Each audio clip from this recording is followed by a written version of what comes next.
I gave people all the stuff they really needed. Social Security checks, utility bills, TV guide. I want a TV guidance counselor. TV guidance counselor. Staying up to watch all night, and everything's gonna be alright with my TV guidance counselor. Hey everybody, welcome to TV Guidance Counselor. I, as always, am Ken Reed, your TV Guidance Counselor. This is the show where each and every week since Valentine's Day 2014, I've talked about classic television with interesting people using TV guide magazines from my personal collection as the inspiration for our conversation, and this week is no exception. This week's guest is musician, former frontman of the band Farside, voiceover guy, fascinating guy, huge Fonzie fan, big Happy Days fan, Popeye Vogelsang, just a nice guy, cool guy. And if you're unfamiliar with this band, check them out. They were very cool, sort of melodic, hardcore West Coast band, 90s, early 2000s, but super cool guy. I had a really good time talking to him. I hope your December is going well. It's global warming, but I did manage to not have to put my heat on yet somehow. Which has never happened, but that's a different conversation. The holidays are coming up. I have a really fun Christmas episode planned this year, and then, of course, we'll end the year with my year in review. But we get a few more guests between now and then, and a few guests after then. So, this week's guest, no exception. Please sit back, relax, and enjoy this week's episode of TV Guidance Counselor with my guest, Popeye Vogelsang. TV is my friend, and it has been always there for me in time of need. Popeye, how are you, sir? I am so great. Thank you so much for having me on. You're very welcome. I have to start with an apology. The issue that you picked was the issue before this, the week before this one, with Fonzie on the cover. And this happens to me quite a bit, where I'll have in my files the entire run of a year, and the one issue someone wants is missing. Dude, yeah, you should apologize because you totally dissed the Fonz. How do you diss the Fonz? It wasn't even the Jumping the Shark episode. It was just the Fonz. This was classic Fonz because we're in 79, right? What are we in? We're in December 8th to the 14th, 79, I think? I think so, yeah. Yeah. So, yeah, this is classic Fonz. I weirdly, a couple of years ago, had Donny Osmond on. No way. Super interesting guy. Nice dude. Has a he sings in like a 12-piece big band now. Oh, wow. Which is cool. But he was telling me... That's great. He's like the most humble guy. And he goes, yeah, I ran into Ronnie a couple years ago, and apparently I'm the one who mentioned that Jump the Shark thing. And I was like, what? He goes, yeah, Ronnie was like, don't you remember you got the script and you came in my trailer and you were like, what the fuck is this shit? So he gets credit for potentially getting punched in the face. Yeah. By everyone, including the Fonz. Wow. Yes. Yeah. That's pretty cool to take credit for. I'd call that a legacy. That's a pretty good legacy. I've heard that over the years, Anson Williams, Potsy, became like a really important producer. And director. In Hollywood. And director, yes. He once knocked out Paulie Shore on a set. Okay, that is like, yeah, that's noteworthy. Good for him. Now I want to meet him even more. I want to hug him even harder. So he, this came up on the show before too. I had two people who were in this TV movie called like Dream Date or something. Remember they do those like summer teen movies with like kids from the Cosby Show or like whatever. So Anson Williams has directed it, and it was the first thing that Paulie Shore was ever in. And his mom owns the Comedy Store, so he was like cocky as hell because he's like, everyone kisses his ass at the Comedy Store, you know, so he's got an attitude. So they shoot these TV movies, and it's like a low budget horror movie. They have like 4 days to do it. They got to get it. That's why Wes Craven did one and John Carpenter. So they did this shot, and then Paulie Shore was like, hey man, can I try something? I want to improv some stuff. And Anson Williams was like, no, man, I'm sure it's funny, but like, we really don't have time. We're on a budget. And he goes, okay, Potsy. And then Anson Williams was like, oh, no. Don't even go there, bro. He was like, poof. It's like, nice. That's how you direct. That's how you direct. That's how you get things done. You know? Yeah. You, anyone who calls you by your character name, you just knock them out.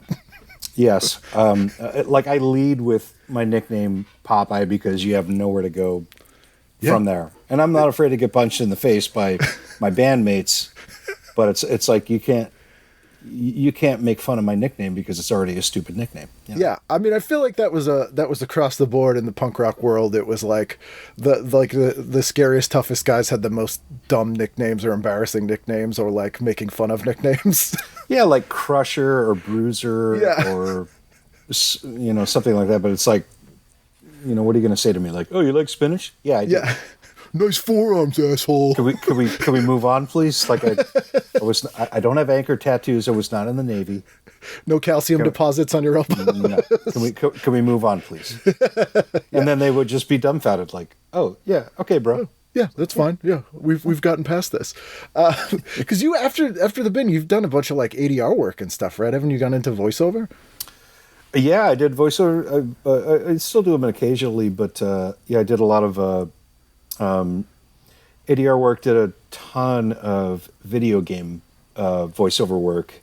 I credit it to decades of smoking cigarettes and singing for punk rock bands, because I would typically get cast as like a villain or a military guy or some 7-foot tall warrior running around with a sword, because I was usually the loudest guy in the room, and so I would get cast for that kind of stuff. And then you mentioned ADR, hits and efforts. For those of you that don't know, that's when you act like you're punching somebody or getting punched in the face, and you got to yell really, really loudly and make it sound like it's legitimate. So it's like, okay, so this time, punch this guy in the face.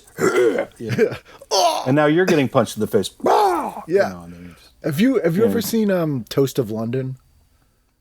No, I'm not familiar with it. Have you watched What We Do in the Shadows?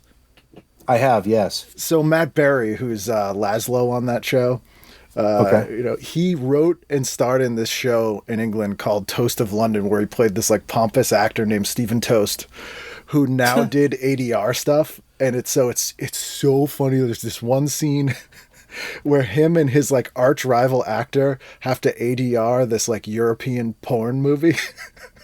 And it's there are very few times I've laughed as hard as I have in this like 2-minute scene from this thing. Oh wow, that sounds awesome. It's very much like being punched in the face because they're playing off each other, and he's like, huh, ah, oh! It just like sounds like fighting after. It's very funny. Yeah, I recommend it. But he's very funny. All right. So we'll check it out. We went the week before the Fonz one, so same era. I was I have to admit, a little bit happy here because there's a great article on Charlotte Rae, pre-Facts of Life, during Different Strokes. Yeah. So I mean, where do you want to start with this? I would prefer to, because with your approval, can we start with the front cover and the back cover? Yeah, this is two good ones. Two great ones. Okay, back cover, Vantage cigarettes, first cigarette I ever smoked. Wow. Yeah. This is a scoop on the show. Normally the cigarette brands we've never even heard of. So this is great. There are so many. I didn't remember how many cigarette ads were in magazines in the 70s. Like that's all over the damn place. But yeah, that was the first thing that caught my eye. Vantage cigarettes, and I used to steal them from my older brother, and he used to buy them because they were cheap. And the really interesting thing about it is that the filter had this weird hexagonal hole in it, like you could put an Allen wrench in there. And yeah, no joke. And I started smoking when I was around 15, so you knew the places where you could go and you didn't have to show ID, of course, to buy them. And then it looks like the stunt double for Eric Estrada is in that ad as this well. Guy is smooth. This guy's in a Sears suit. He's smooth. He's got the feathered hair, and it says, "Never before, silk smooth, truly satisfying taste in a cigarette, lower in tar than 90% of all the cigarettes people buy."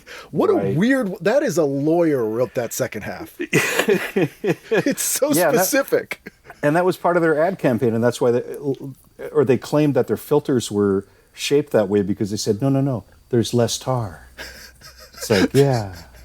There should be no tar. There should be no tar. Like, now with less cancer. Exactly. I guess that's better than all they're still cancer. terrible for you. But, Yeah. Hey, but look at this guy. He's getting just laid tonight. Sitting back. I picture him leaning on like a counter at like a bar that's all like red leather, like burgundy leather, like, hey, or the Regal Beagle, one of those two things. He's got a real Regal Beagle look. Probably at the Regal Beagle. Yeah. Where did you grow up in California? Yes, I did. Mostly in Southern California and Orange County. Okay, so for Orange County punk rock nexus, especially in the late 80s, 90s. And for people that don't know, it is probably an hour from LA? Yeah, depending on traffic, like an hour to an hour and a half. It also depends on where you're going to park. That's true. There's another 4 hours. Yes. If you're just going to park on the 405. But you're near LA, but so many people I talk to that grew up there, like, you rarely trekked into LA, usually. Yeah, that was kind of true. Unless there was like a band that was on tour that you really wanted to see, or like a larger show. But for the most part, there was so much going on in Orange County. There were so many great bands here that you kind of didn't need to leave if you didn't have to or didn't want to. Right. Bands like, and a lot of these bands were from when I was, I wasn't even a teenager and I was just starting to get into punk rock, but you knew the legend, and bands like the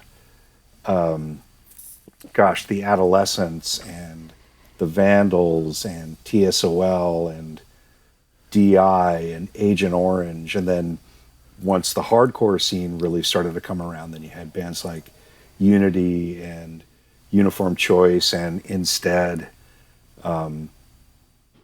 just to name a few. But yeah, to my recollection, the Orange County punk and hardcore bands didn't play in LA all that much to begin with, so you didn't have to go to LA. You would occasionally go to like Long Beach, which was in Los Angeles County, but not technically Los Angeles, and you would Circle Jerks country. Yes, yeah. Oh yeah, exactly. Like the South Bay with the Circle Jerks and Black Flag and the Descendants, and because it's such a strange thing to me when people I know who grew up in that area, where Happy Days, in theory, you could have gone to a taping of that relatively easily. You know what I mean? But it probably didn't even occur. Like, if you probably felt like I did in Boston, like that's a million miles away. Like, I can't. That's an hour away. No way. Yeah. Well, and also when you're young and you got to borrow your parents' car, and as I mentioned, lie about where you're going. It was it was kind of, it could be a little challenging at times. Yeah, so, you don't want to hitchhike there. No, not at all. Mike Watts said one of the funniest things to me because Pedro's like south, like by Huntington Beach and all that stuff too, I think, right? Like it's probably an hour south or something. It's pretty close. Yeah. No. It's a little bit north. Like the South Bay is in between Orange County and Los Angeles. He said that, and that's also where they have like Hermosa Beach and Redondo Beach, and he said the first time he went up to LA, he saw all these dudes in like jean shorts hitchhiking, which were all, like male prostitutes really on Hollywood Boulevard. But he said he had no idea. And he said to D Boone, he goes, "Hey, all these guys should rent a van or something. Looks like they're all going to the same place." And he was like, "What?" He's like, "Yeah, I don't know. They seem to they could just get together and they'd get to where they're going." He was like, no. Oh, that's awesome. Oh, the naivete. I've had that same experience. Like, gosh, why? These women look cold. Why don't they put a coat on? Dude, those are hookers. Yeah, they purposely are dressed like that. I do say the Vantage lights also kind of have like a weird mod symbol on them. They do. I think that might have been unintentional. I don't. Yeah. I mean, I'm not going to suggest that Paul Weller had anything to do with the mods and rockers, cigarettes. Yeah, exactly. Yeah. So the front cover here, we get like a sort of an abstract watercolor of talk show hosts. Yes, I have The only thing I have to say about it is I focused in on the image of Dick Cavett. Yep. But it's really because I prefer Rick Moranis from SCTV's impression of Dick Cavett more than actual Dick Cavett. SCTV is my all-time favorite sketch comedy show by far. Good lad. Yes. And Moranis is so underrated on that show. Like his Carlin, the Don Rickles, his cat, like it's just amazing. Yep. That one where Cavett interviews Cavett is fantastic. I watched that clip a few weeks ago. So I oftentimes, if I'm trying to fall asleep, I'm like, I'm going to put on a SCTV clip. But yeah, every time like Rick would put his put his index finger under his chin and go, ooh, and Battle of the PBS Stars. Oh yes, was. Yeah, Mr. Rogers and Julia Child having a boxing match. So incredible. Was it last year I had Dave Thomas on, and oh my god, so are you Like, kidding me? I had so many, awesome dude, like super down to earth, had the best stories, and he's the one who hired Rick because he knew him from like radio. Like Rick Moranis wasn't a Second City guy; he was a guy that Dave Thomas knew from like an old job, and so when he came in, most of his stuff, and this makes sense when I watch it, he was like the only guy that pretty much worked alone on his stuff. Like he'd just kind of show up and be like, yeah, here's all my stuff. I filmed it already. And it's like just him, which makes total sense when you watch it. But it's like, they all were like, he's a beautiful weirdo. Yeah. Wow. Gosh, man, I would be so intimidated to even meet Dave Thomas or Rick Moranis, to be honest with you. Like, oh, really? I wouldn't know what to say to those guys because I was such a humongous fan since, when they would show the reruns late at night back. Post SNL they'd show them sort of, and then it's. I've one thing I've been happy to learn since doing the show is like how many of the people who are like comedic heroes of mine or so much to watch are like super down to earth, like blue collar dudes who are just totally like, oh yeah, that's fun, and then have like amazing stories. And Dave Thomas is one of them. Like what a good dude. Like just that's so stuff. Great. That's great to hear. He's a really good guy and still works hard all the time too. He doesn't necessarily have to. He just like likes it. He's like, he's just like, all right. The thing that amazed me on the cover here is that Phil Donahue, recently lost, for some reason has the tiniest microphone I've ever seen in my life. That's true. Like he's presumably holding it up to you, the viewer, like to interview you. So you'd think perspective-wise it should be really big.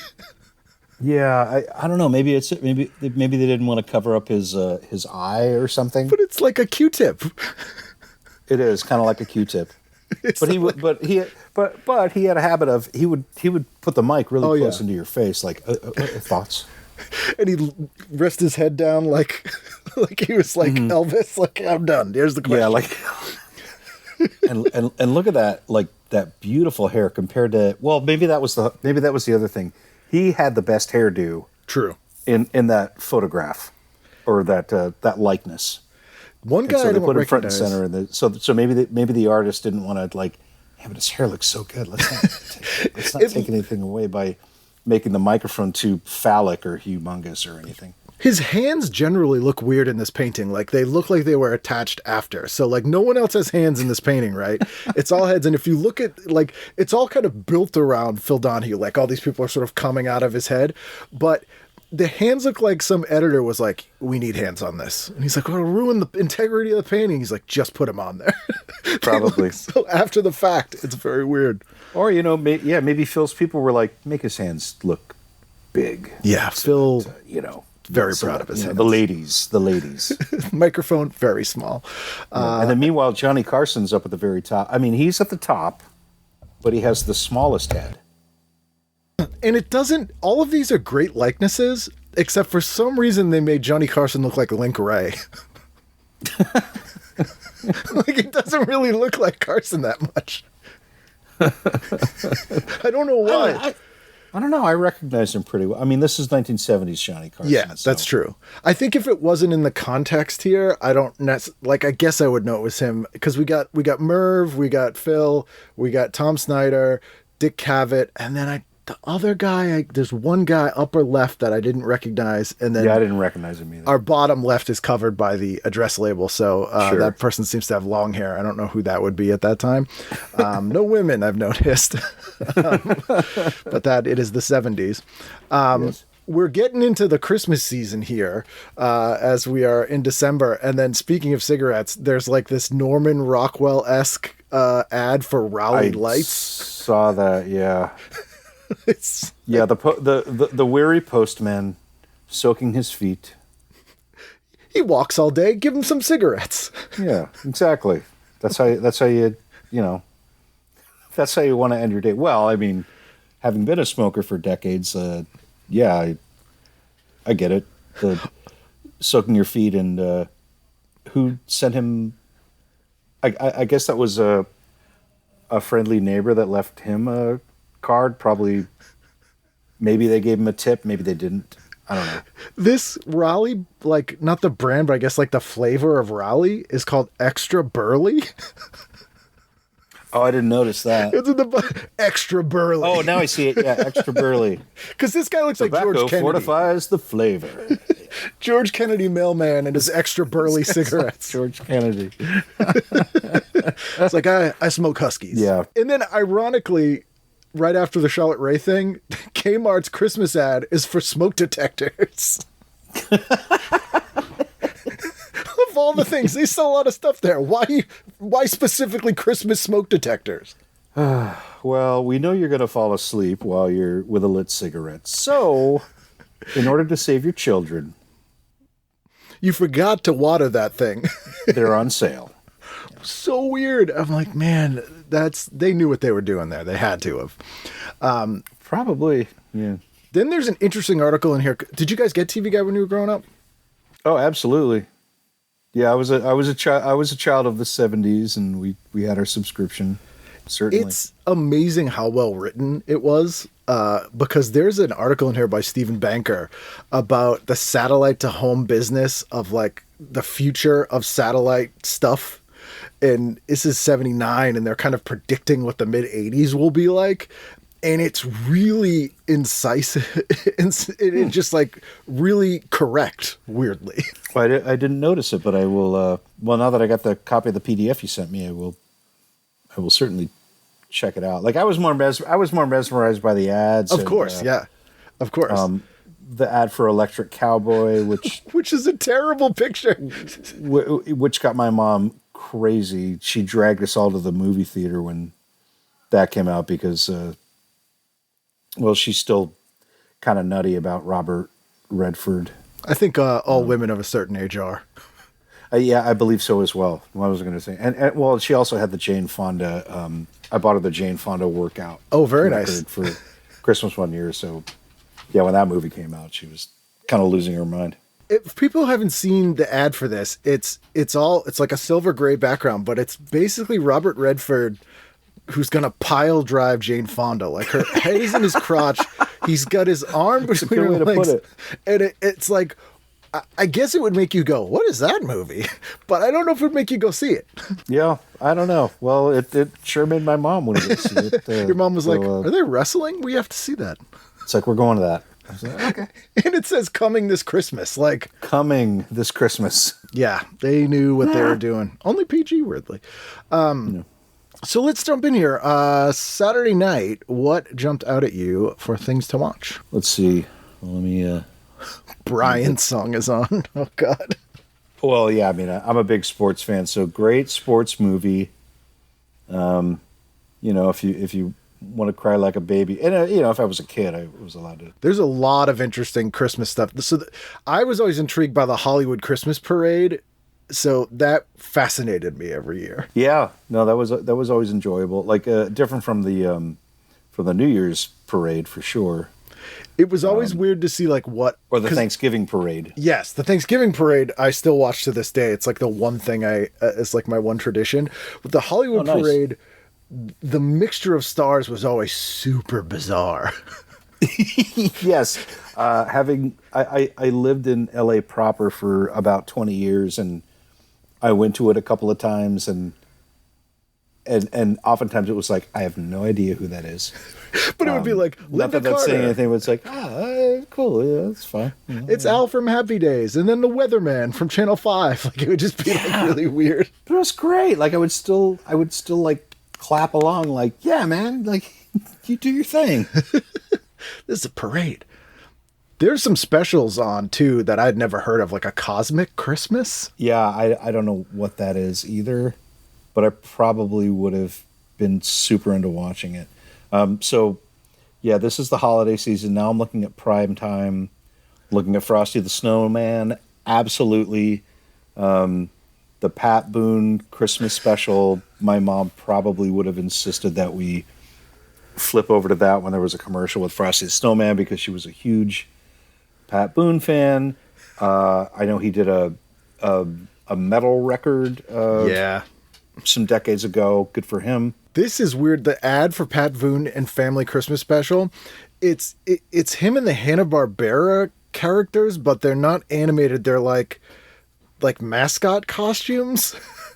And it says, "Guess who's coming to Pat Boone's Christmas party? Pat Boone, Debbie Boone, and the whole family welcome the guest stars, the Hudson Right. brothers." And this was really weird to me. It says, "And special guest stars in alphabetical order, Norman Fell and Audra Lindy."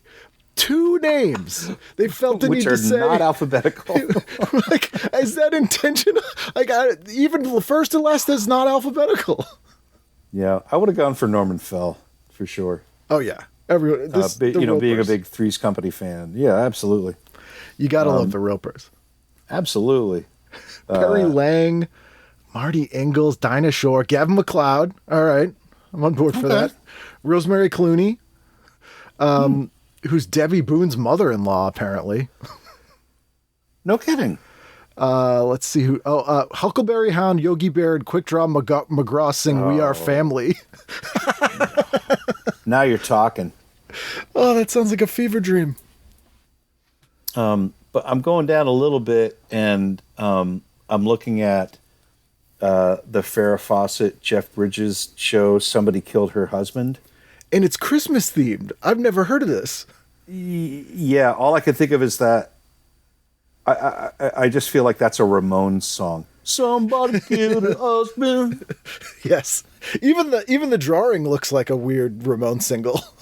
Yeah, like I can't tell. Okay, it says it's a comedy, but there's murder involved. It says Toyland parade floats and Santa are background for the craziest comedy mystery of the holiday season. Yeah. Everyone loves Christmas murder. Everyone. I love a good Christmas murder. Those are my favorite kind of murders. It's true. It's true. Although Tales from the Crypt, 2 good adaptations of Christmas murders that I do watch every year. Weirdly. No kidding. Oh yeah, there's in the Amicus movie in the 70s and then the HBO show they had it's an adaptation of And All Through the House. It's called. It's a very good Christmas murder. And all through the house. But Somebody Killed Her Husband is also up against a new Christmas episode of Love Boat too. So that's a tough call. Oh, that's a tough sell, man. You're getting good value for money watching a Love Boat because you get 4 shows basically in one show. Pretty much, yeah. Yeah, was that still in Gopher was always my favorite character. Oh yeah, he's still on there. Doc and Isaac. Yeah, there were a lot of good characters on that show, actually. Gopher gets his own storyline in this one, which is unusual. The third storyline is Gopher falls for a married woman played by Jill St. John. Oh, well, she's easy to fall for. That's true. This is a tough night. I feel like for this Christmas, I need to watch Somebody Killed Her Husband. It'd be funny if you met some family and they're like, our holiday tradition is we gather around the tree. We watch Somebody Killed Their Husband and Somebody Killed Her Husband. burley cigarettes. Hey man, if you can find that, I promise I will watch it and try to lie to my mom about oh mom, this will be cool. It'd be great. I heard it was heartwarming. No, Farrah Fawcett, Jeff Bridges, everyone loves him. You like her? I will share with you if I find it. How about Sunday? Let's see. Let me get through. This the is a results. Boston edition, I should mention. So there's some weird Boston stuff in here, like Bay State bowling. I did notice that, which I have no problem with. It's candlepin. Have you ever candlepin bowled? No, I don't know what that is. So for years, it was the only bowling you could get in New England. They're small balls like bowls or like bocce balls, and the pins are thin and it's really hard. So every child who grows up in New England kind of hates bowling because it's really difficult and frustrating. And then when we play regular bowling, we're like, oh wait, bowling's fun.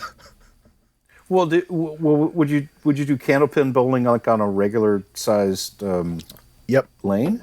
Yeah, it's exact same lanes, but in 10 pins, but they're like real thin and little balls. It's completely bonkers. It's like they're like, let's make bowling really, really difficult. And it's so not fun. But it was so popular here. We had 5 different candlepin bowling TV shows on every week. Huh.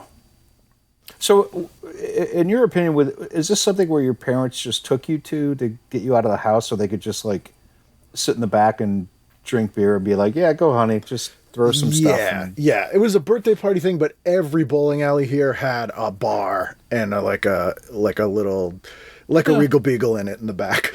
Yeah, same with California. Yeah, for sure. Carpeted walls, you know. Mm-hmm. Yeah, no, I love a good bowling alley bar. Yeah. What's the one in Burbank that was it was like the last classic bowling alley. I think it just closed. I think it was called Burbank Bowl, maybe. It was owned by Disney. But I guess I don't know. That was a classic. So there's a lot of candlepin bowling on. So just a warning, it's okay. A weird thank you. New England thing. Thank you for that. So I'm looking at Sunday, and this is when there would be some arm wrestling going on because you have the Cousteau Odyssey, and my dad loved PBS shows like stuff with Jacques Cousteau and Nova and things like that. And so we might watch that, and then when he left the room, we would switch it over to, Archie Bunker's place. Yep. Which is always great. And now I'm also looking at the Return of the Pink Panther, and that like trumped everything. If there was a Pink Panther movie on, that was what everybody was watching. Hands down, no argument. 79, there's no VHS stores. Return of the Pink Panther, I think, is from 73 or something. 75. So if you might have saw it in theaters 4 years ago, but you haven't been able to see it since, and this is like the only time you're going to be able to see this movie again. Mm-hmm. Yeah, so it was like, we're watching anything with pretty much any Pink Panther movie, anything with Peter Sellers. You went all in with that. This is a good one. It's 2.5 hours on network television on a Sunday night, which is kind of amazing that they're premiering a 4-year-old movie in a 2.5 hour primetime slot on a network.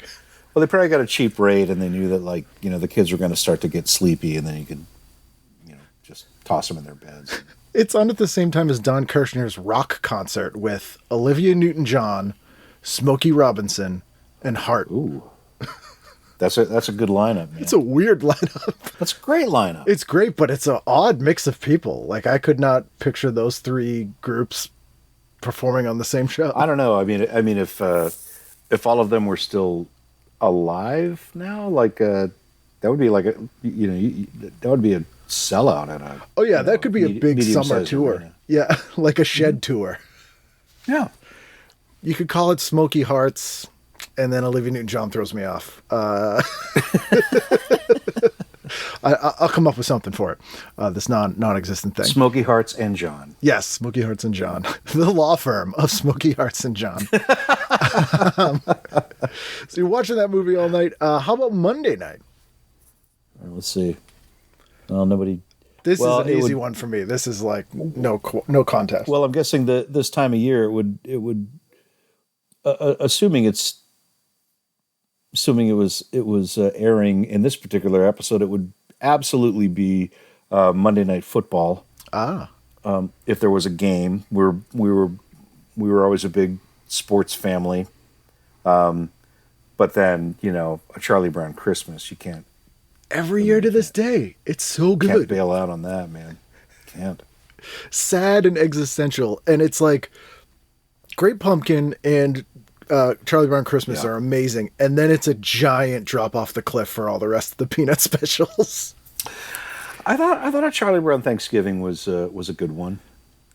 It's not nearly low. There's a big gap. Well, there's a gap, but I still enjoy it. And there's a sentimental aspect of it as well. I think I'm biased against stuff that focuses a lot on Peppermint Patty for some reason. She gets showcased in the Thanksgiving too much for my taste. Yeah, she was kind of a jerk. I mean, we could be honest. She's a fictional character, so I don't think her feelings are going to get hurt. But, Kind of a hippie, not my thing. Yeah, I was a huge Peanuts fan. Loved Snoopy more than life itself in many ways, and so Snoopy always came in and saved the day and did something cool. And it's just so good. Like that's one of the not the few, but so many of those specials. Like even if you remove the nostalgia aspect, are just good.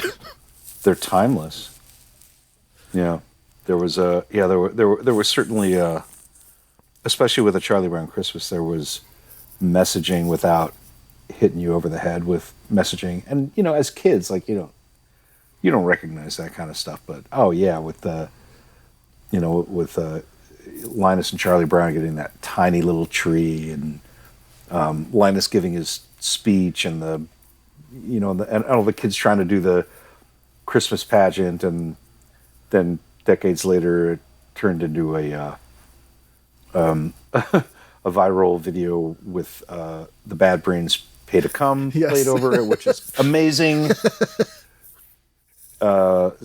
So that's my holiday tradition. It's like, I gotta watch that Bad Brains Peanuts video. The Bad Brains Peanuts mashup. The funny thing too is all the stuff you just described all packed into that episode, into that special, and it's 22 minutes. Yeah, it's 22 minutes. That's it. But dude, it stays with you. Like all these years later, like we are still talking about it, and we're into it. Like because we remember it so fondly and revisit it. And it's funny if you look at the other specials they're airing this night for Christmas, they're all like, I don't want to say garbage because I haven't seen some of these, but like obviously have not stood the test of time. Like Cosmic Christmas that we saw the ad for earlier. It says, seeking the meaning of a brilliant star that appeared in the sky 2,000 years ago, 3 visitors from outer space learn about Christmas with the help of a little boy and his pet goose. What? Like clearly they were Star Wars, so they're like, we'll do space because the stars and the North Star, but yeah, this is some Mad Libs weirdness. Just didn't last. I mean, it's no somebody killed her husband. No, that is the perennial favorite for families. Yeah. Then we get the 6. That set the benchmark. Absolutely. That's why everyone wears their Farrah Fawcett hair on Christmas morning. You have the chalk outline with your presents in it. This get 6 tapes for records for only 1 cent is specifically 8 tracks here, which is kind of sweet. I know. I noticed that. There's not a lot I would grab here. I looked through it. I was like, are there 6 I would grab? And I think I got to 3. I would take Elvis. Yep. Absolutely. That was mine. Eagles Hotel California, and I think I'd go with Fleetwood Mac Rumors. See, I would go with Elvis and then probably Chic, because Everybody Dance is a great song. And then I think Robert Gordon's Rockabilly Boogie. That one really stood out. Oh, or the Cars. Those were the ones I was like, but there's some weird stuff here. Like Paul Anka and the Iron Butterfly right next to each other. Like, whose record collection is this? I got The Wiz and then The Police. Who I was supposed to mention it. Paul Anka was he was a pretty dope songwriter. Oh yeah, he wrote stuff for tons of people that people don't know. Like they know his songs, but he was a Brill Building guy. Yeah. When Lou Reed worked there. Yes. Which is I did read that. So weird. Yeah. It's like Carol Kane, King, Lou Reed, Paul Anka going to the office with the briefcase, writing songs, and right. Get a couple Paul Anka wearing a turtleneck and a sport coat. Yes, looking smart. Have I told you about Palisades Park, everybody? I I got a new calendar, and I was thinking about girls. What could work there? There's an amazing cigarette ad between Monday and Tuesday that manages to be offensive on so many levels here. It's for something called, what is it? Silva Thins. And it's a picture of a woman, and it says, "Why I'm thinner. I started smoking Silva Thins for the look, long, lean, and elegant." Oh, okay. I'm looking at. Wait a minute. Silver Thins. I'm looking at. Oh, geez. So this one's right after the 8 tracks. It's on page. Oh, why Yeah. I'm thinner. Yeah. Well, she's a lovely looking woman. Absolutely, yeah. She looks a bit like Kate Mulgrew and Mrs. Columbo. But it's like, hey, these are thin and you'll stay thin. Yeah. In other words, don't eat. Right. Anorexia is cool. Yeah, cigarettes will keep you from having to eat food. Yeah. Another good reason for being a thinner. Why I'm a thinner. Oh my God, that is horrific. And they come in menthol too. Oh, even better. That helps Thank God. the lungs absorb the nicotine. In large type boldface. Menthol too. so your breath will be fresher. I am amazed because I'm looking at the tar levels, and on the new Vantage Ultra Lights, they only have 6 milligrams of tar, but these slim thinners have 12. That seems like a lot when you're doubling the tar. But only 1 milligram of nicotine. Oh, okay. So if you're a person who's like, I'm a big tar guy, the nicotine is secondary. I like. Yeah, I'm really into tar. I like my cigarettes like I like my women, thin and full of tar. Lots of tar. We just go to La Brea because call me the tar pits. I just get it in there. 12 milligrams. And it says only 12 milligrams. I'm like, well, we know you can go to 6, so only sounds like a lot. Maybe that's what makes you thinner. Tuesday, what do you got going on there? Oh, God, I just saw the old gold one. Oh, you saw that one? Yeah. That.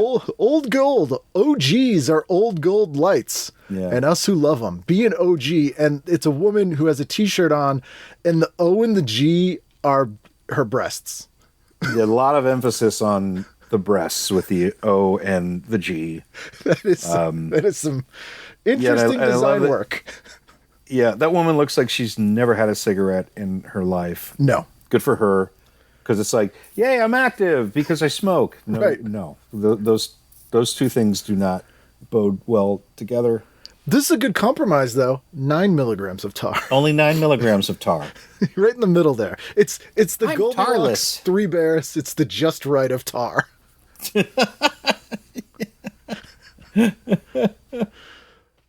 Man, is this? Oh, the Billy Graham Christmas. I thought that was Nixon for a second, and I was like, "Is this the Richard Nixon Christmas I thought special?" the same thing. I was like, "What's up with those teeth, man?" Because he has Dr. C. Everett Coop in He the has Billy Dr. Graham C. Everett Christmas. Coop. But he Yes. was he? I think he was Bush's attorney general. I want to say Oh, I believe he was the Surgeon General. Surgeon General. Right. For a long time. I think for quite a. I'm not really sure, but He was eccentric. He stood out. we know who he was. So he stayed.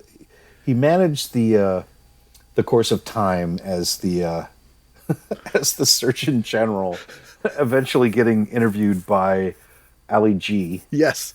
So he'd been around for a while. I think bow ties and mutton chops in a government position will make you memorable if it's post 1890. It's going to make you hard to get fired if you That's true. show up every day in a bow tie with big mutton chops. Like nobody's going to want to try to cross the streams with you. Or you could be like, is it because of the chops? Say another. I don't know. It's that and the bow tie, and he had this look. Like, dude had a look. He's a bit like Colonel Sanders' Hulk. A good way of putting it. That's how he would describe himself to people. There's some interesting stuff on Tuesday night. I don't know what you went with, but there's some stuff here that I was like, I kind of want to see this. I mean, you probably went Happy Days. Well, I mean, yeah, for sure. But before that, we had the Wild Wild World of Animals. which I remember watching quite a few times, and some great game shows. We had Joker's Wild and the Newlywed Game, and there's also the Muppet Show mixed in there. Yeah. Tic-Tac-Doe, A classic. Crosswits. Dick Van Dyke was one of my all-time favorites. Mary Tyler Moore was incredible. And then Nova would come on, and then my dad would tell us, like, I don't know, we're going to run it. This is Jacob Bukowski, an MIT physicist on Nova this evening, with a theory that animals adapt to their environments while humans shape environments to suit themselves. That sounds accurate. Yeah, it's pretty much still the world we're living in currently. There's this drama special on, and I'm going to wait to tell the title of it until after I read what's in it, because it just seems wrong. This stars Ephraim Zimbalist Jr. And Andrew Robinson, who people might know from Hellraiser. It says, teenage suicide is the theme of this candid drama in which a high school senior, cut from the swim team and rejected by his girlfriend, experiences feelings of worthlessness and failure. And it's called Family of Winners. Like, why have they done like an ironic, like, let's shit on this kid title? Like, why? Well, they probably had, you know, they probably just threw it at some intern and said, hey, write a couple lines and Kid's a real winner. we'll give you $5. My God. There's also a show called Money Sense on, which normally wouldn't interest me, but the topics on this one are a discussion of electronic games, an evaluation of car batteries that suit various driving habits in cars, and a look at a new quote-unquote pooper scooper device. See, at this stage of my life, I would be really interested in a show like that. Yeah. As a kid, nah. But like now, I'm like, oh yeah, I'm actually kind of curious. I mean, the electronic games maybe, because this was, 79, so this is probably, we're talking pre-Pac-Man. It's probably arcade games, although it could be like the little football game with the two LED lights that barely was football. Probably, yeah. Yeah, exactly. And then the movie... Which were still amazing. Oh, yeah. I have one still. They sell miniature ones that are exact replicas, and you can play them. They're like playable versions of it, which are pretty amazing. Good stocking stuffer, guys. Then there's the Lorenzo Lamas TV show, California Fever. And this one has a special guest appearance by Ed Kooky Burns. Right on.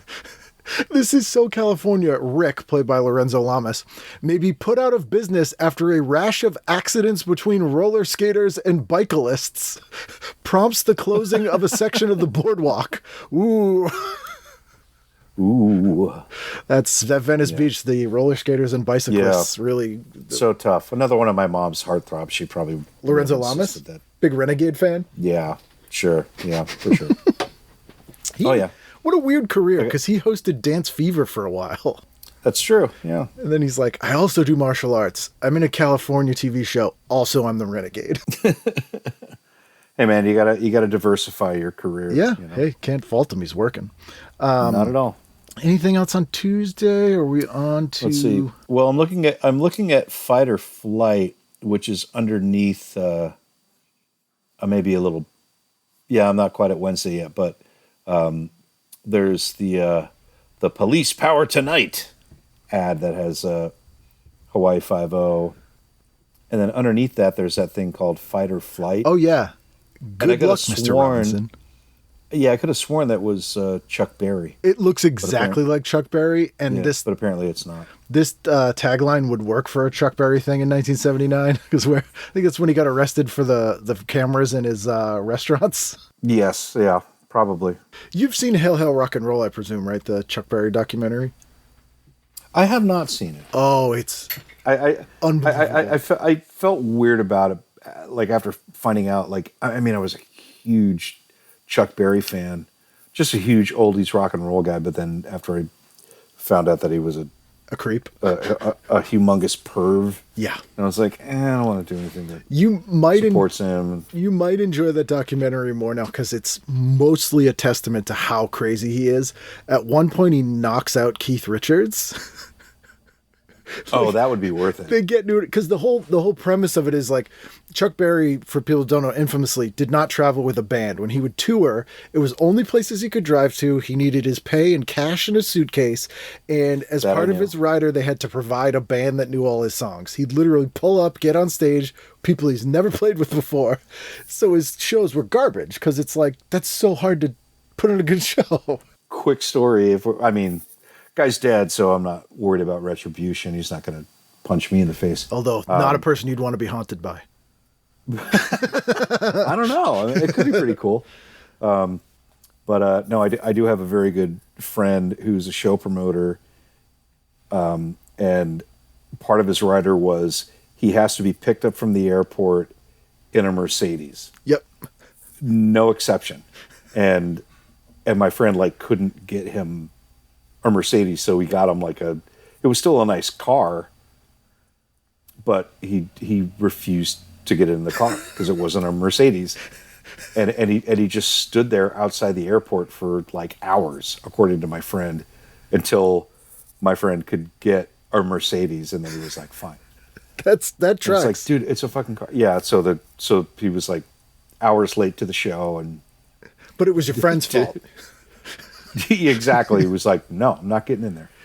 So like Bruce Springsteen and Keith Richards, decide to get a good band together for him. That's like the whole premise of this documentary. So they can have like a good Chuck Berry live set. But he is like nearly impossible to work with, and they're rehearsing and his amp sounds like garbage. And so Keith Richards goes and like tries to fiddle with it a little bit, and he's like, what are you doing? And he's like, Chuck, the amp, I'm just trying to fix it here. And he goes, no, that's how Chuck Berry's amp sounds. And then Keith Richards goes, well, Chuck, they're filming this is going to be around long after we're all dead and buried. And he goes, who's going to die? You're going to die. And then he just punches Keith Richards. Oh my God. It's like, oh wow. And then Keith Richards, they interview him and he goes, he's the only guy I don't mind if he punches me. Like, okay. To get punched in the face by Chuck Berry, that would be like a rite of passage. Oh, yeah. Hey, I got punched in the face by in the wee hours, he punched me right in the face. But this guy looks exactly like him. This is something else about some fight or flight syndrome. It sounds boring, but Love American Style's on that night with Paul Lynde. Oh, there you go. I love this. It's Paul Lynde is an exec with a disturbingly sexy secretary. Really? Paul Lynde has a disturbingly sexy secretary? Presumably female? Yeah, presumably female. I'm not buying it. I was just going to ask. Let's see, Wednesday we got, there's Young Maverick. Oh, Ben Maverick, Real People was a funny show. Gosh, Fred Willard was one of the hosts, if I recall. Fred Willard so much. This one is scheduled reports on a walrus that does tricks, a man who washes coins for a living, a school for female wrestlers, and a man who whistles through his navel. Through his navel. That's an hour of family entertainment on December 12th, 1979. It was good stuff. A man who washes coins for a living. That's the one that throws me off, to be honest with you. I don't know. I suppose if there's a market for it, then... what's the angle of the story on that, though? Because it's not weird enough to be like, you're never going to believe this. But it's also like, why are we watching this? The other one's, sure. Whistling through his navel, I get it. I don't know. They found a way to make things interesting, I suppose. And this is Donahue PM is on. This is when he had his nighttime show, not just his afternoon show. That's when things got a little sultry. And, Donahue After Dark. Well, yeah, because Cara Burnett and Joel Hamilton discuss their daughter's drug problems. Okay. It's a serious topic. It's the harder side of Donahue. With celebrities. Probably dimmed the lights a little bit. Wore a smoking jacket like Playboy After Dark. If only. Yeah. Well, A Crystal Gale Country Christmas is on. Well, I would have seen that. She had beautiful hair. It was like down to her ankles. This features B.B. King, Judy Collins, the Statler Brothers, magician Doug Henning, David Soul doing some music. All right. Minnie Pearl, Loretta Lynn, Barbie Benton, Roy Clark. This is star-studded. Oh, you got the Oak Ridge Boys on there? David Soul. Did he do any other songs other than Don't Give Up on Us? He must be playing Don't Give Up on Us, Baby. He had another single called Black Bean Soup. My sister had the 45. All I want is black bean soup and you to make with me. He's one of those guys that he's probably maybe 30 here, and when those records came out, and he doesn't look a day under 50. True. I think It was a different time. Although he's great in Different Salem's time. Lot. Great in Salem's Yeah, Lot. I'm not sure if sunscreen was really a big priority for people. No. Or anything healthy. Mm-hmm. Although I will say, had Paul Michael Glaser on the show a few years back, and he looked great. He was probably 80-something. David Soul no longer with us. Yeah. Showcase for Country Music Princess. Why do I always think of Crystal Gayle as a disco singer and not a country singer? I don't know. What did she... I don't even remember her... I couldn't name a song. For some reason, songs. I thought she had a disco song, and I'm just totally wrong. Well, the one that comes to mind, unless I'm getting this wrong, is "Don't It Make My Brown Eyes Yes, that Blue." one. When I Dream, Why Have You Left, the only one. Yeah, so it's all country. For some reason, I just have a false memory of her doing a disco song. I hope it'd be funny if Doug Henning didn't do any magic, but just sang a song.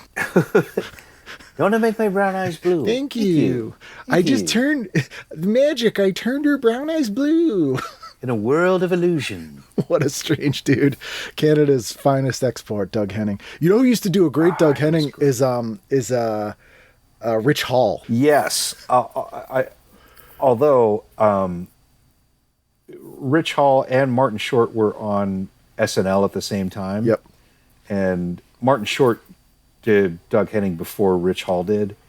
And love Rich Hall, but I thought that Martin Short's impression was like way better. Oh, it's hard. You can't really top Martin Short on most things. Like even on SCTV, like when Catherine O'Hara would do Katharine Hepburn, she's just doing Martin Short doing Katharine Hepburn. Yeah, good point. It's just like, and I love how. Well, John Candy's probably who had the most mainstream success, I think, after SCTV, but followed probably pretty closely by Martin Short, and he had some of the weirdest stuff on that show. Mm-hmm. So bizarre, like Jackie Robbins, Jackie Robbins Jr. Like Jack and Robin Jr. He's an albino. He has unusually small hands.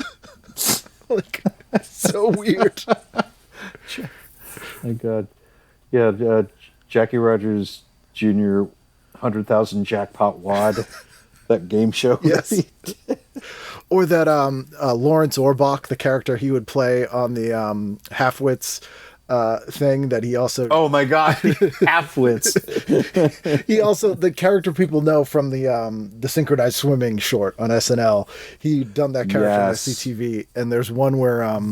with Harry Shearer, yeah. There's one where he's on Halfwits, and they're asking him like what he does for a living, and he goes, "Well, I'm going to school, Alex." And he goes, "Oh, you're going to college?" He goes, "High school." He's like, "What?" He goes, "We're going to get through it." And then he says he'd like to be a circuit court judge. That's what he wants to be for a living. Oh, I love it. Thursday, what are we doing? What are we doing on Thursday? Let's look here. All right, we're close to the weekend. So, do you have siblings? I have an older brother and an older sister. Yes. So, were you at the mercy of whatever they're watching? Pretty much. Yeah, I would. Whoever could wrestle over whoever could win the wrestling match to get the clicker. There are so many children of a certain generation with remote control sized wounds on their head. Yeah, I think I'm still working on some concussion syndromes from all those years ago. Okay, I see Laverne and Shirley. That's what I like. I was looking so hard for a TV Guide cover that had Laverne and Shirley on it, and I couldn't find one. So that's why I picked the one with the Fonz, because it was the closest I could find. But Laverne and Shirley is one of the best shows ever. I just scanned this one earlier today. It's May 79 with Laverne and Shirley. I don't know if you can see it there. I didn't see it. It's a really cool drawing. It's Amstel. It's like that colored pencil kind of drawing. And this is still when Laverne and Shirley takes place in the 50s. They haven't moved to LA yet in that weird season.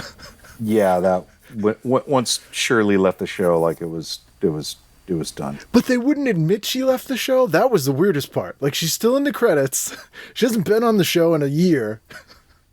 Mm-hmm. They're like, no, she's on it. Where is she? She'll be back.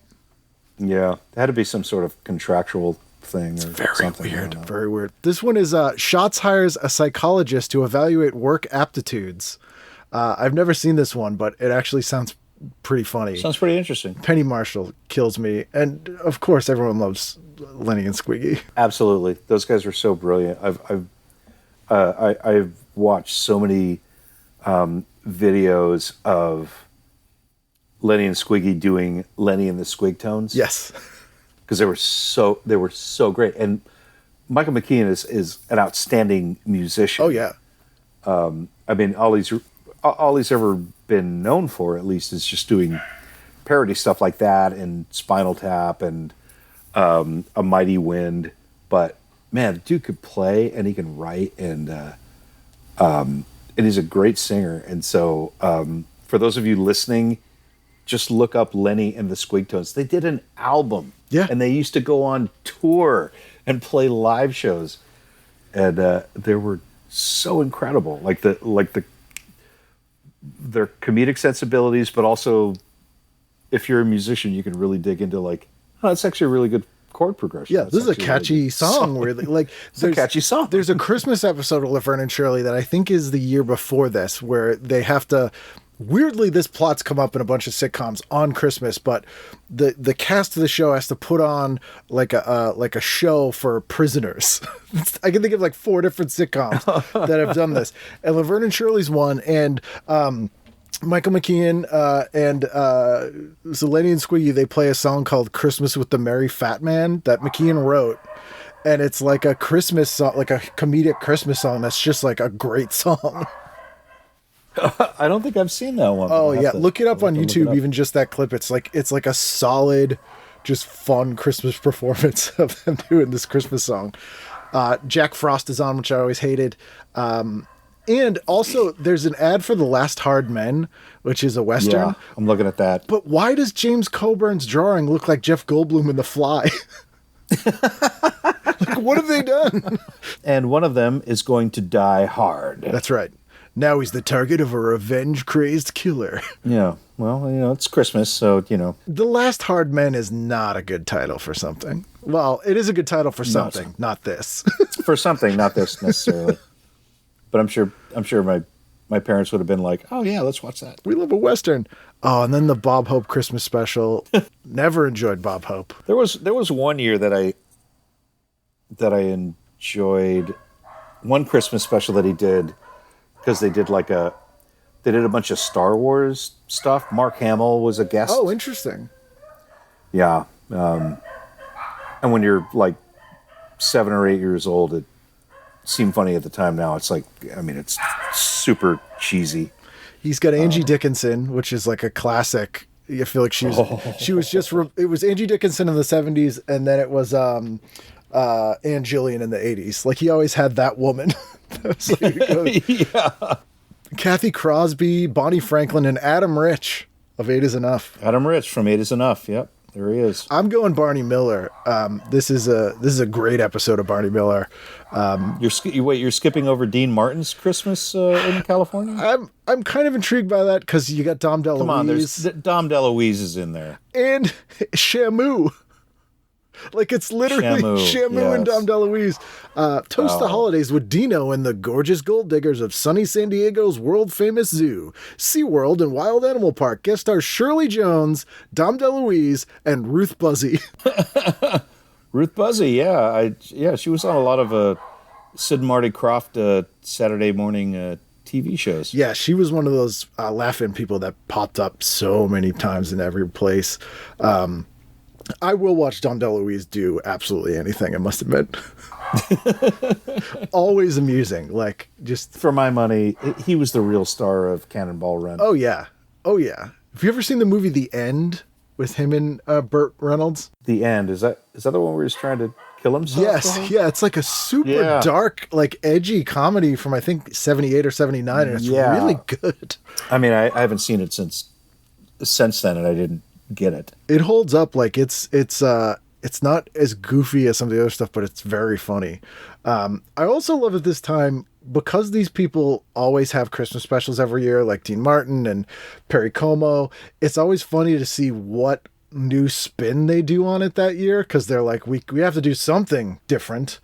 And so sometimes it just gets bizarre. Like Friday night, Perry Como is Christmas in New Mexico.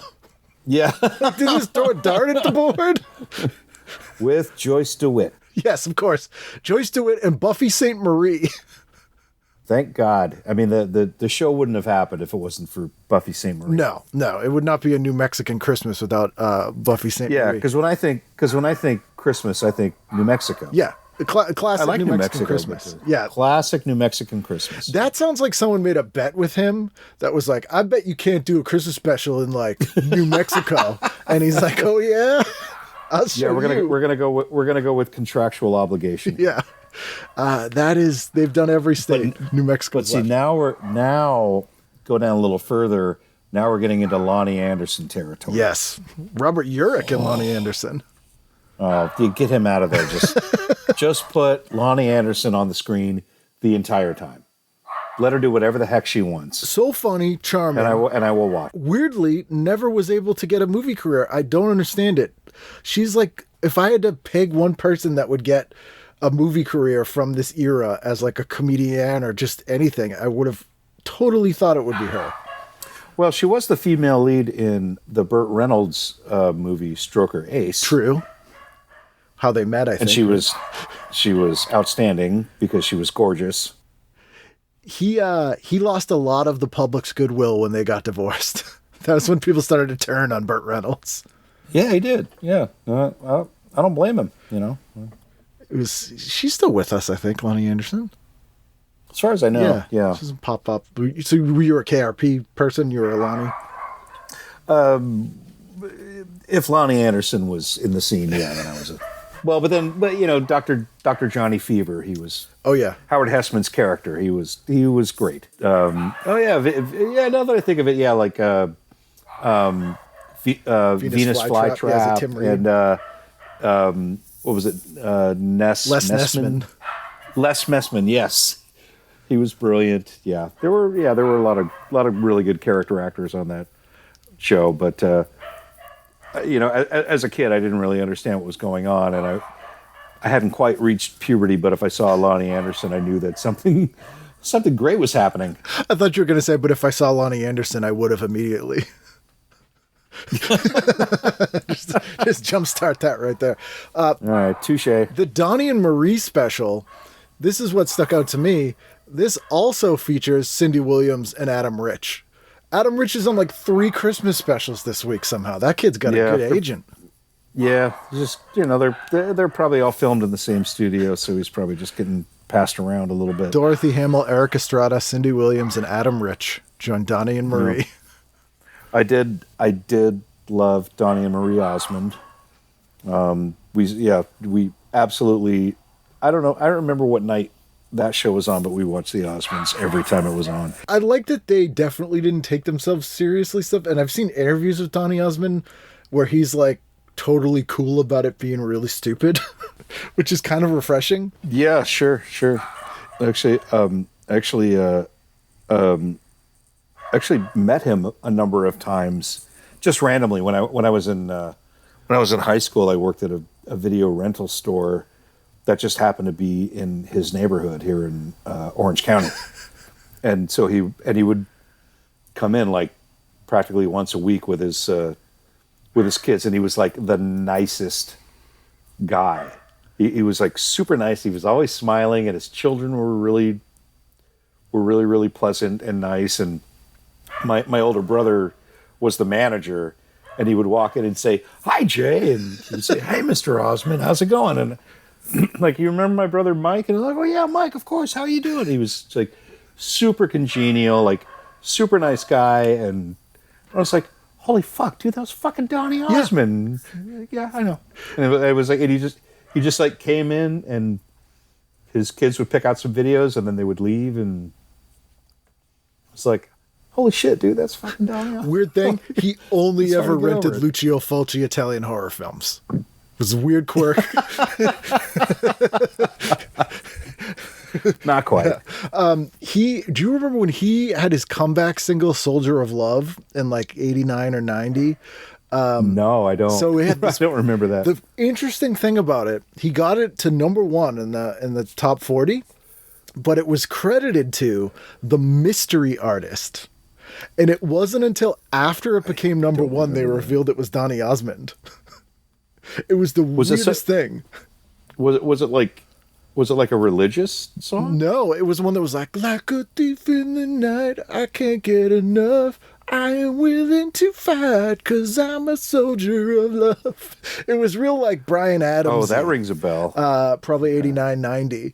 And his label was like, we're not going to release this. Like, no one wants a Donny Osmond, like, adult contemporary rock song.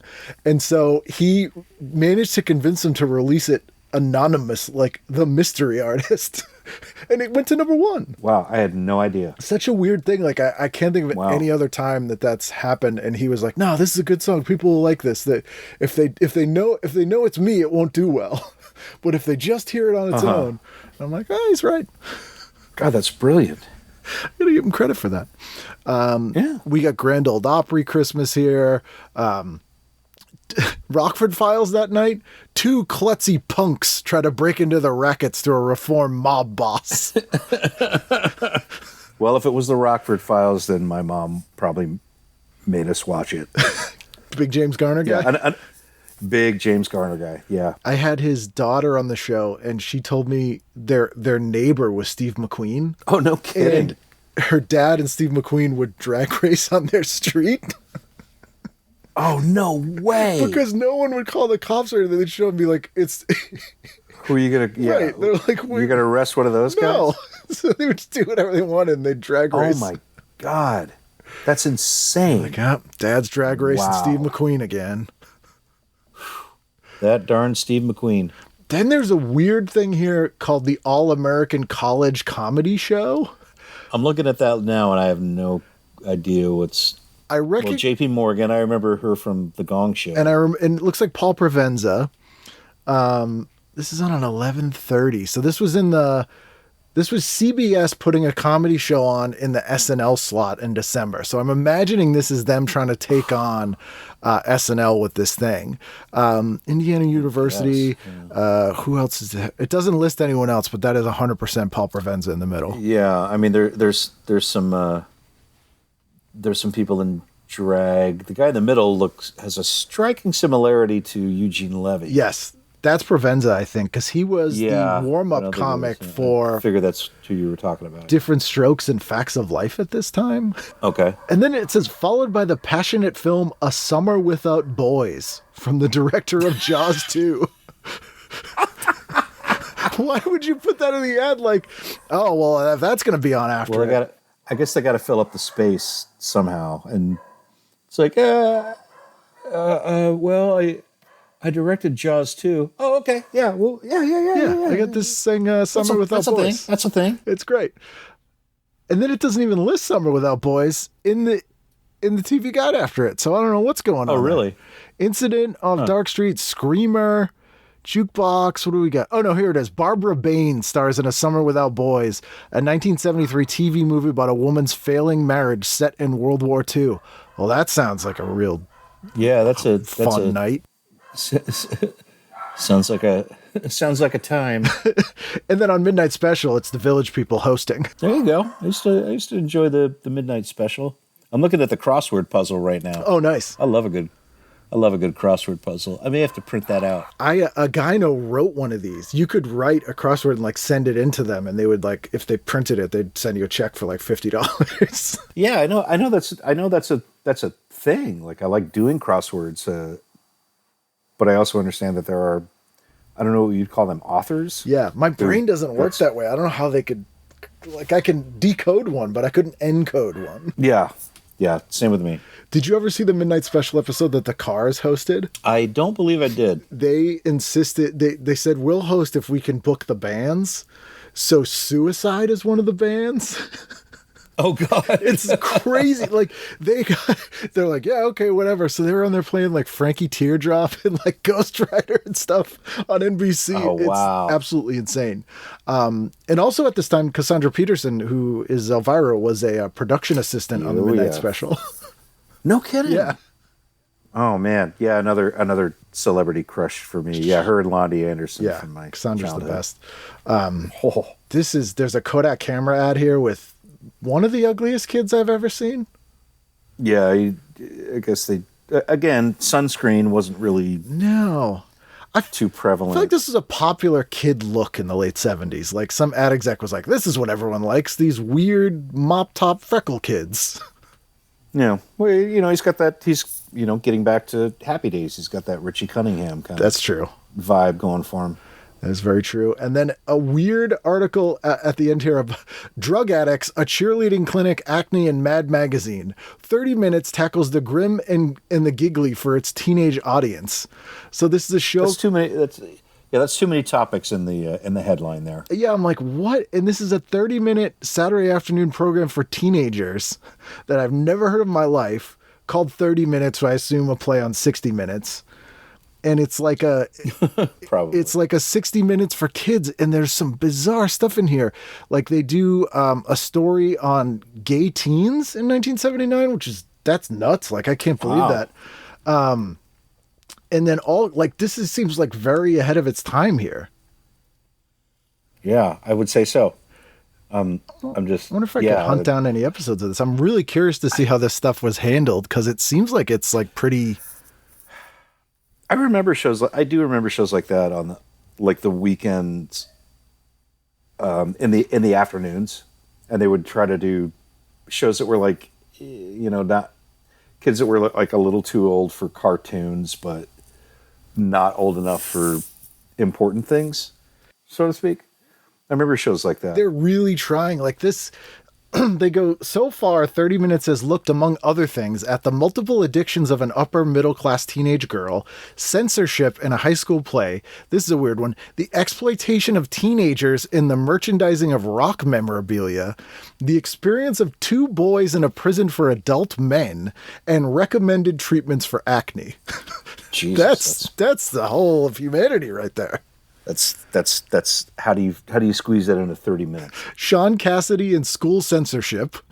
That's what I wanted to point out. Sean Cassidy and school censorship. What? That's what caught my eye, because I remember Sean Cassidy from the Hardy Boys Mysteries, and he had a hit single, and I saved up my allowance to get my mom to take me to the record store and buy it. Well, I was 16, a sick school. I didn't know what I want to do. Do you remember the first single you bought? Was it? It was Hound Dog by Elvis Presley. Oh, very nice. Yeah, it was right after he died. Do you have a favorite TV theme song? Off the top of my head, I'm going to go with the Happy Days theme song. That is the full-on one, not Rock Around the Clock when they were being lazy. Correct. Happy Days is such a weird thing, too, because at some point they stopped pretending it was the 50s and then shot on video all of a sudden, and no one seemed to care. Yeah. I mean, I think they were just trying to keep it going. Could you imagine a show now, like, if Mad Men was like, oh yeah, we didn't bother with the 60s stuff anymore, but we didn't mention it. It's just like everyone shot and dressed now.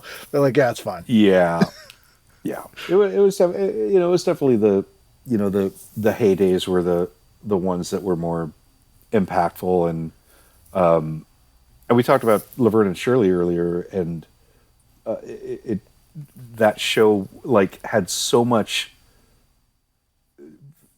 blanketed subversiveness to it, but Happy Days did as well. Like they touched upon topics and subjects that would never fly on a current like television sitcom. Like it was brilliant, but they masked it well enough to make it like palatable for, middle America, so to speak. The guy who played Eddie Mecca, who played the Big Ragu, was from Lowell, Mass. He's no longer with us, but I saw him. He lived in New Hampshire, and he had a vanity plate that said Big Ragu.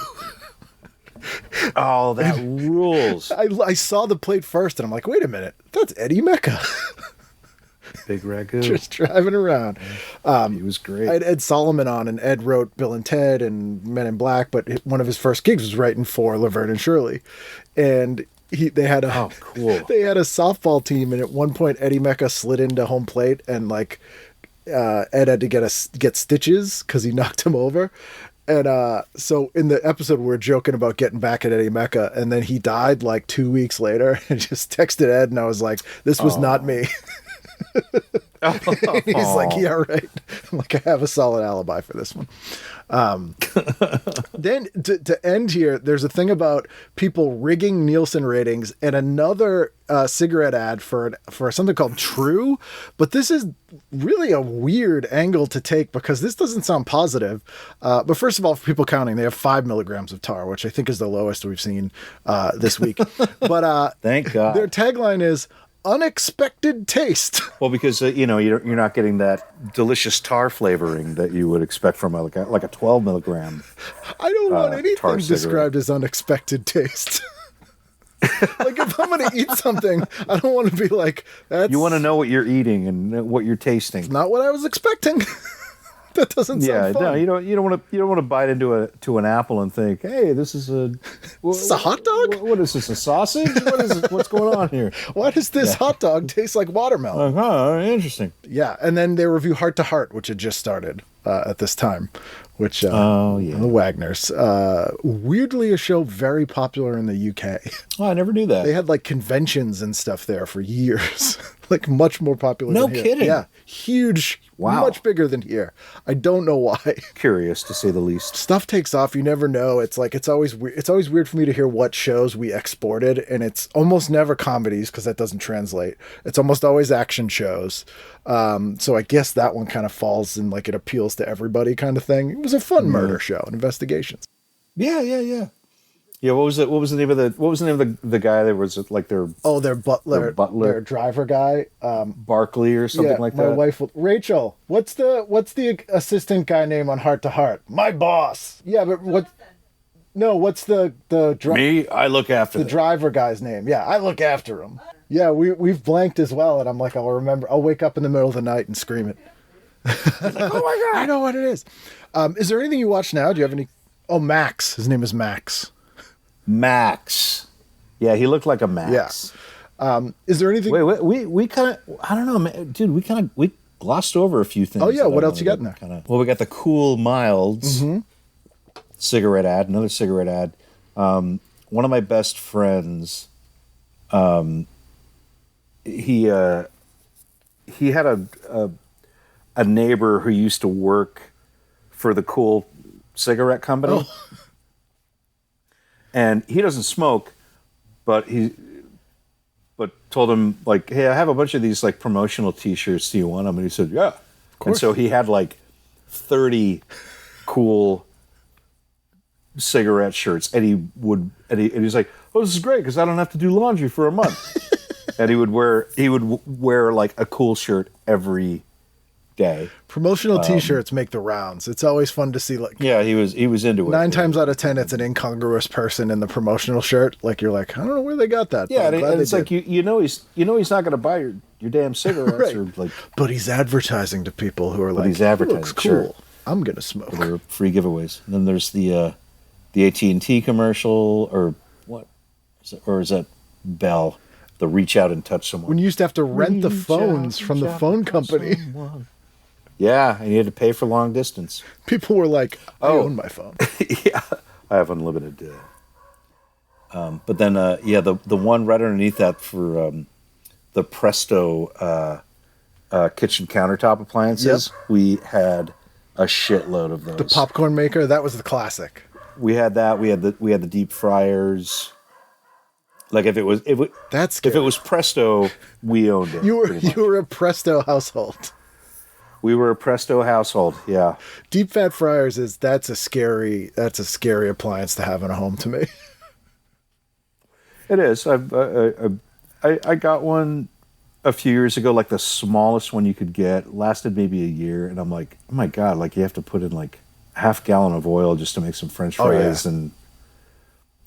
And sometimes it would be fun, like if you wanted to like, deep fry some mushrooms or something, but then I thought, and then what do you do with the oil? Like you can't just dump it down the drain. So I was like, I think this is just going to go right. I like that you went vaguely healthy with mushrooms, and my first thought was Oreos and Snickers bars.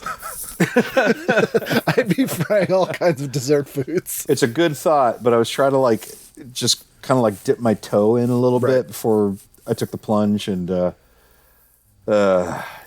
reach a certain age where the things that you eat will send you some very, very specific messages about what you should not be doing. It's like to your body. It's like your own personal Christmas carol. Shouldn't have eaten that. Oh boy. Also, big air fryer convert here. Highly recommend everyone should own an air fryer. Oh yeah, air fryers. That's the way to go. Fantastic. And I think I think toaster ovens are often overlooked. Like toaster ovens are great. You make pizzas. Yeah. Reheat leftover pizza.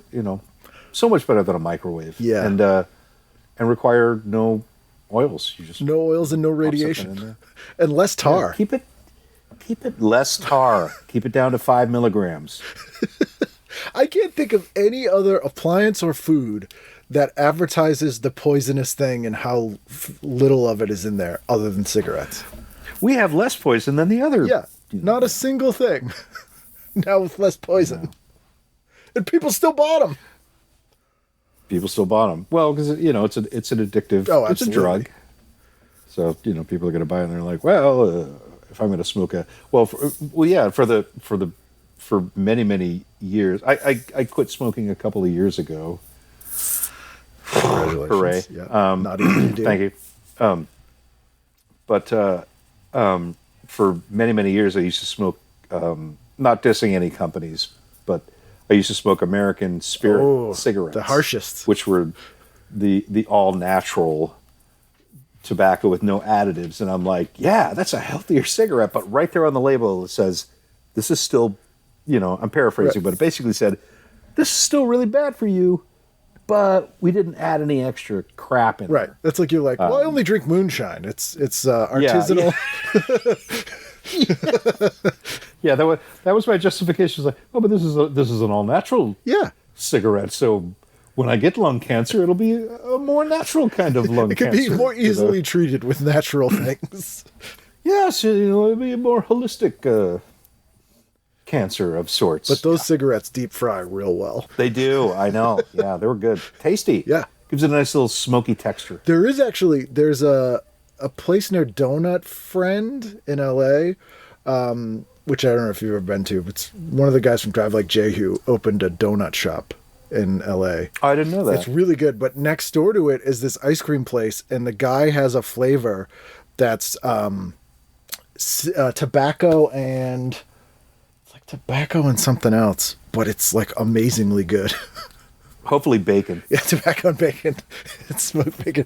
And I can't remember what the other thing is with it, but it's like an oddly like tea type flavor. It's like just like an interesting weird thing. Interesting. Yeah. So if you find yourself in that neighborhood. All right. I don't doubt it. Good thing. Well, thank you so much for doing this. I really appreciate you taking the time to do it. And I have a list of Ken, things this to was watch. amazing. Thank you so much for having me on. We barely talked about music or anything. We just screwed around. And that was awesome. That's what this is all about.